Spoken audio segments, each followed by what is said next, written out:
So hello दोस्तों, भोजपुरी के trending star Khesari Lal Yadav का एक और न्यू सैड सॉन्ग रिलीज हो चुका है। जी हाँ दोस्तों, आप लोग से सुन रहे हैं भोजपुरी के ट्रेंडिंग स्टार खेसारी लाल यादव का एक और न्यू सैड सॉन्ग का फुल वीडियो सॉन्ग रिलीज हो चुका है।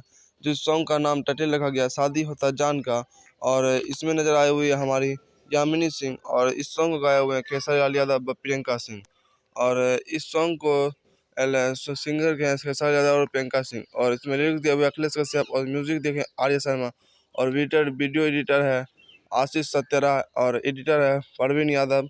और इस सॉन्ग में गाए हुए हमारे खेसारी लाल यादव एंड प्रियंका सिंह, और इस सॉन्ग में जो नज़र आए हुए हमारी यामिनी सिंह। और ये एक सैड सॉन्ग है, बहुत ही इमोशनल सैड सॉन्ग है, बहुत ही अच्छा लगा हम सुने, और आप लोग भी सुनिए, बहुत ही ज़्यादा इमोशनल सैड सॉन्ग है। इसमें से भी लिखा हुआ था, इस शादियों में सारे आशिकों को रुलाने के लिए फिर से हिट मशीन खेसारी लाल यादव लेकर आ रहा है दर्द भरा सॉन्ग। और एक बहुत ही ज़्यादा सैड सॉन्ग था। और आप लोग कैसा लगेगा गाना सुनिए, और हम मेरे वीडियो में कमेंट कीजिए कैसा लगा वीडियो, और कैसा लगा सॉन्ग, कैसा लगा कमेंट करके जरूर बताइएगा। और फिर से मिलते हैं एक और नई वीडियो के साथ, तब तक के लिए बाय।